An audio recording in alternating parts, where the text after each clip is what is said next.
Hey guys, Jasmine Whitley here. Welcome back to Closet Raid. Okay, so as you guys saw in the title, we're talking about 10 things that we don't want to bring into 2020. We want to leave behind in 2019. Let's get right into these. If you haven't already, please be sure to like and subscribe. I post fashion content every single week here on YouTube. Ring the bell, do all that stuff. I've been posting a lot, so I want you guys to know when I upload, but let's just get right into this video. Number one isn't really a fashion thing, but it is a trend. And the number one thing, well, this isn't in order per se, but the first thing we're going to talk about is cancel culture.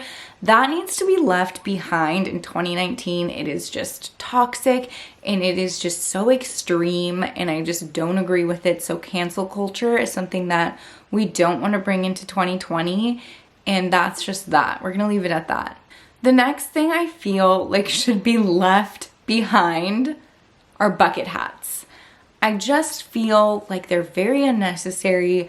Bucket hats, who are they meant for? Like, who do they really compliment? Like, who can really pull off a bucket hat?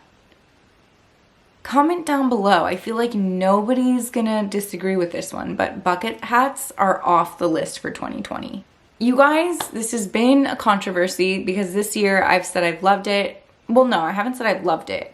I've said I've hated it. And I've also said that it's okay, but the neon trend to me has to be left behind. Like, 2020 is not for neon. No tacky neons in 2020, please. Like, please, we saw enough of it. We've had so much of it during summer, during Coachella. Please leave neon behind. If you are considering taking neon into 2020, I don't even know what to tell you.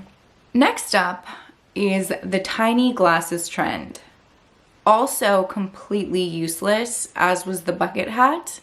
The tiny glasses were just like a fashion statement accessory that didn't shield you from the sun. It just sat at the bridge of your nose like awkwardly. I wasn't super into them. Some of them were okay, but they don't need to be in 2020. We did that already. We already posed with our teeny tiny sunglasses. I think this one's major, and I think we're all gonna agree on this. The Gucci tracksuits, the Gucci t-shirts, overload. It was overkill, overload. Like, I can't see that anymore. Like, I don't know if it was all of the series of like Jeffree Star and Shane Dawson, but like Gucci tracksuits were too like overexposed and like just too much. And I'm glad to leave them in 2019. They'll be a beautiful memory in 2019 forever on Shane Dawson's channel, but like, I'm so not into the Gucci tracksuit anymore. When it did first come out, I was excited about it, and I love everything Gucci does, but I just feel like that was a lot. That was like overload. Like, nearly every influencer had the tracksuit and the t-shirt and the slides, and it was just like, enough is enough. Okay, so this next one is also not like a fashion item. However, it was trendy.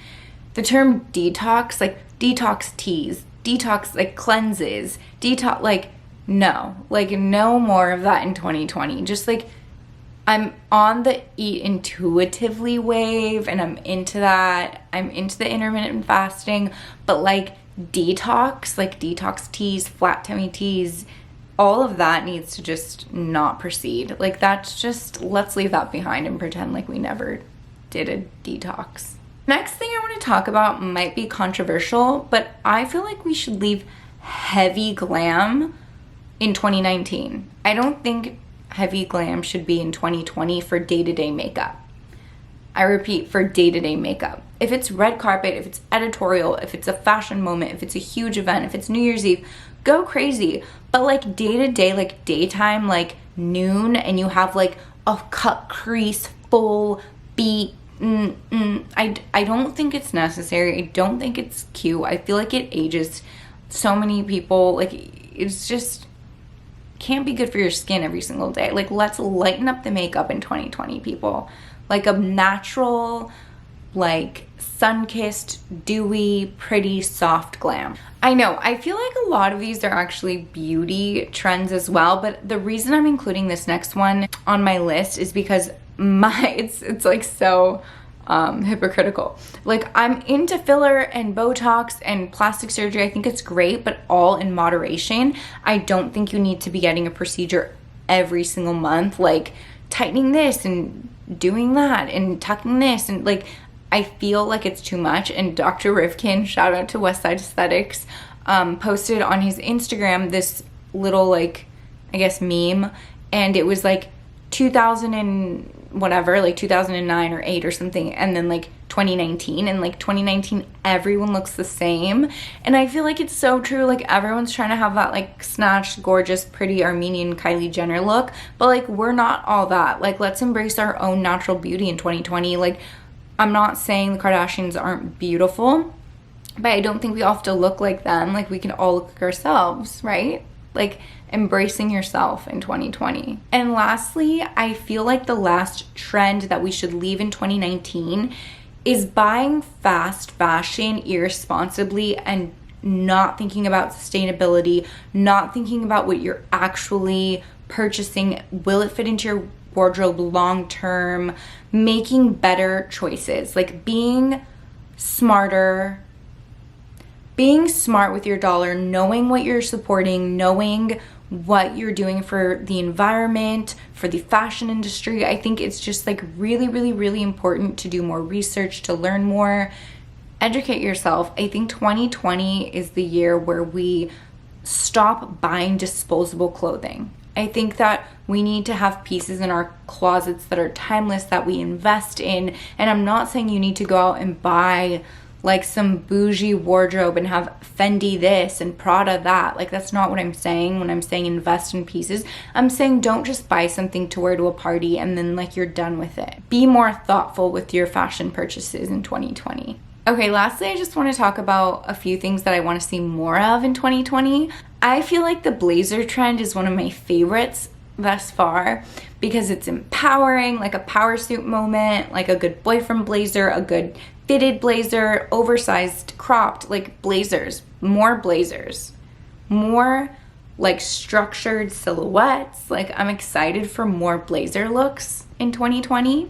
I'm also not done with the slip dress. Something so simple is just sexy, timeless, classy, classic. I think 2020 should be more about like essentials, minimalist, classic pieces.